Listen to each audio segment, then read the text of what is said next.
आज मी तुम्हाला अंगारिका चतुर्थी विशेष असा आंब्याच्या रसातील मऊ आणि लुसलुशीत असा मोदक कसा करायचा ते दाखवणार आहे. तर विशेष म्हणजे हा मोदक करताना मी 11 मोदक करणार आहे. तर त्याच्यामध्ये आंब्याचा रस, नारळाचा चव, गूळ आणि पीठ किती प्रमाण वापरायचं तेही तुम्हाला मी सांगणार आहे. तर व्हिडिओ शेवटपर्यंत बघा. तर नमस्कार मैत्रिणींनो, गीताज किचनमध्ये तुमचे खूप खूप स्वागत. आज आपण बघूया आंब्याच्या रसातील मोदक. तर आता इथे मी ही जी वाटी घेतली आहे ना, ती आपली घरची वाटी आहे, मध्यम आकाराची. आता 2 वाट्या मी इथे आंब्याचा रस घेतलेला आहे, 2 वाट्या ओल्या नारळाचा चव घेतला आहे, 1 वाटी गूळ घेतला आहे आणि इथे 1 चमचा मी खसखस घेतला आणि 1 टेबलस्पून इतकं तूप घेतलं आहे. आता सर्वप्रथम आपण सारण तयार करून घेऊया.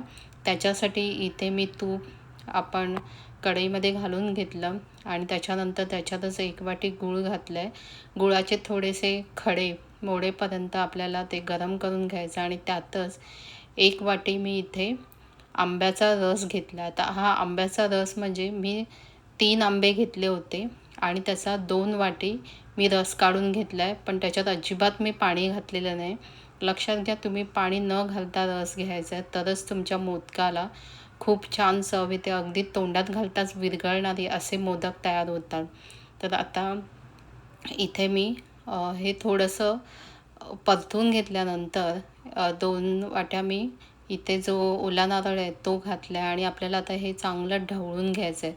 आता 2 वाट्या म्हणजे मी एक मध्यम आकाराचा नारळ घेतला आहे आणि त्याचा बरोबर 11 मोदक करायच्या हिशोबाने 2 वाट्या चव निघतो. तर इथे मला एक मध्यम आकाराचा एक नारळ लागला आहे. तर आता आपल्याला हे छान असं परतून घ्यायचं आहे आणि घट्ट होईपर्यंत करायचं आहे आपल्याला. आता इथे थोडंसं हे घट्ट झालं आहे, तर त्याच्यामध्ये मी इथे आता जी आपण खसखस घेतली आहे ती घातली आहे. तुम्ही इथे ड्रायफ्रुट्स पण घालू शकता तुमच्या आवडीनुसार. मी इथे ड्रायफ्रुट्स वापरले नाही आहेत, कारण आंब्यालाच इतकी छान चव असते ना, एवढ्या आंब्याच्या रसानेच हा मोदक खूप छान होतो. आता इथे आंबा घातल्यामुळे आपल्याला वेलची पावडर किंवा जायफळ पावडर पण वापरायची गरज नाही आणि असा उभा राहिला की सारण आपलं झालं. मी गॅस बंद केला. आता इथे मी गणेशचं तांदळाचं पीठ वापरलं आहे. तुम्ही त्याऐवजी इथे इंद्रायणी तांदळाची पिठी किंवा तुम्ही बासमती तांदळाची पिठी पण वापरू शकता. तर ह्याच जी मी वाटी दाखवली त्याच्यानेच 2 वाट्या मी हे पीठ घेतलेलं आहे आणि आता इथे पुन्हा मी गॅसवर एक कढई ठेवली. त्याच्यामध्ये 1 वाटी त्याच मापाने पाणी आणि 1 वाटी जो राहिलेला आपला आंब्याचा रस आहे तो घातला. लक्षात मी पुन्हा पुन्हा सांगते की तुम्ही रसामध्ये पाणी न घालता आंब्याचा रस काढा. बरोबर 2 वाट्या घ्या. 1 वाटी सारणाला आणि 1 वाटी तुम्हाला पिठीची उकड काढण्यासाठी वापरायचं आहे, तांदळाची उकड काढण्यासाठी वापरायचं आहे. तरच तुमचा मोदक हा ना चवीला खूप अप्रतिम होतो. तोंडात घालताच त्याची चव इतकी ना विरघळणारी होते. आणि इथे 1 चमचा तूप घातला आहे. पुन्हा इथे मी जे केशराच्या काड्या घातल्या त्या ऑप्शनल आहे. त्यानंतर आता ही जी आपली तांदळाची पिठी आहे ती आपण इथे घालायची आहे, हळूहळू करून घालायची आहे आणि चांगलं मिक्स करून घ्यायचं. इथे मी थोडंसं तांदळाच्या पिठीमध्ये मीठ पण घातलेलं आहे, त्या तांदळाच्या पिठीला उकडेला चांगली चव येण्यासाठी. तर आता हे मी मंद गॅसवर परतून घेतलं आणि आता हे गॅस बंद केला आहे.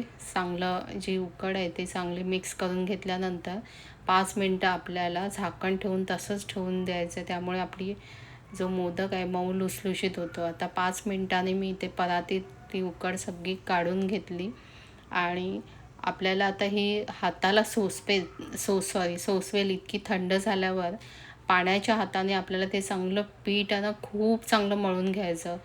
पीठ चांगलं मळलं तर तुमचा मोदक आहे ना छान होतो. तर तुमचं पीठ चांगलं मळलं नाही गेलं ना तर मग ते मोदक असा मऊ लुसलुशीत होणार नाही. त्यामुळे पाण्याचा हात लावून लावून त्याला छान असं मळून घ्यायचं. अगदी ते आपलं जे लोणी असतं ना तसं ते तुमचं पीठ दिसलं पाहिजे.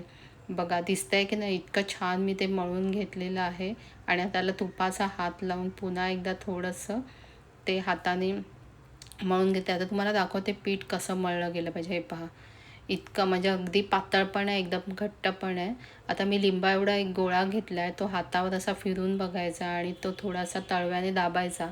साईडने कुठेही त्याला भेगा जात नाही, याचा अर्थ पीठ छान मळलं गेलं आहे. आता तोच गोळा तांदळाची पिठे किंवा तुपाचा किंवा तेलाचा हात लावून त्याची आपल्याला दोन्ही हाताच्या साहाय्याने, बोटांच्या साहाय्याने दाबत दाबत अशी वाटी, पातळ वाटी तयार करून घ्यायची. आता उकड काढल्यामुळे त्याची छान पातळ अशी वाटी पण तयार होते आणि त्याच्यानंतर भरपूर असं त्याच्यामध्ये सारण घालून घ्यायचं. मी आता 11 मोदक करते, त्या हिशोबानेच मी सगळं साहित्य घेतलेलं आहे. तर इथे आता घातल्यानंतर इथे तुम्ही ना ते सारण भरताना चमच्याचा वापर करा, कारण ते हाताला लागतं आणि मग त्याच्या कळ्या पडताना ते चिकट चिकट होतं. तर इथे मी आता बघा दोन्ही अंगठा आणि जी बोटं आहे, मधलं बोट सोडून बाकीच्या बोटांनी ते खालून वर दाबत दाबत चांगल्या त्याच्या कळ्या पाडल्या आहे. आणि सगळ्या कळ्या पाडून झाल्या ना की उजव्या हाताने त्या सगळ्या कळ्या अशा जवळ करायच्या आणि हळूहळू एकत्र करून मग जे जास्तीचं पीठ असतं ते पीठ काढून टाकायचं आहे.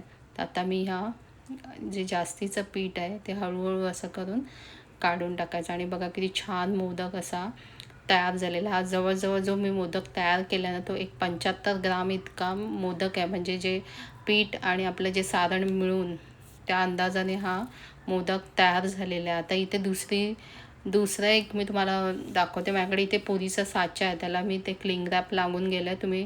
तुमच्याकडे नसेल तर प्लॅस्टिकचा पेपर घ्या आणि जिथे जॉईंट आहे त्याच्या जवळपास ती गोळी ठेवायची आणि दाबून घ्यायचं.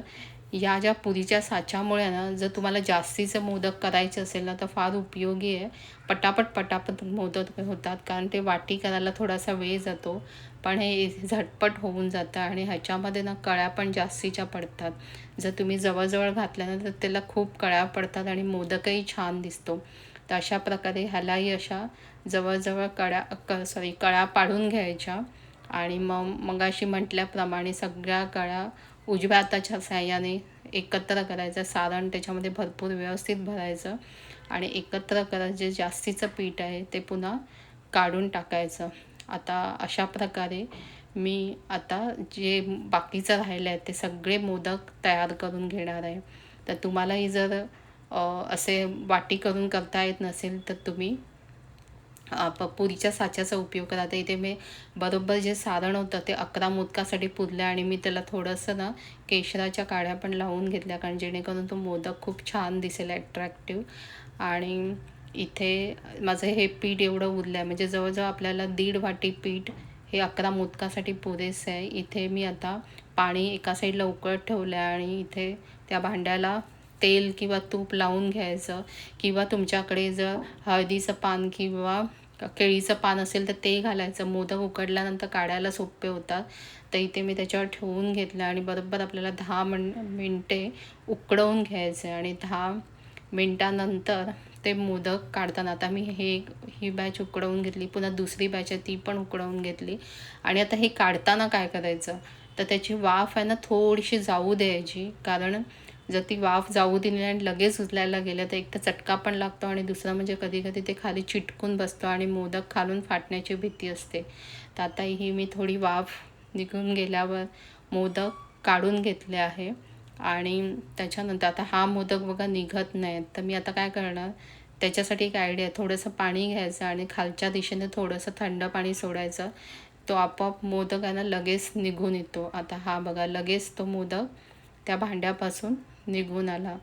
तर ही टिप एक खास टिप आहे, म्हणजे जे नुसत्या आपल्या भांड्यामध्ये ठेवतात कुठलंही पान, केळीचं पान किंवा आंब्याचं पान न वापरता, त्यांच्यासाठी ही आयडिया आहे.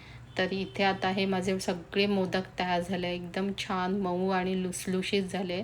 मी तुम्हाला आता एक मोदक तोडूनही दाखवते.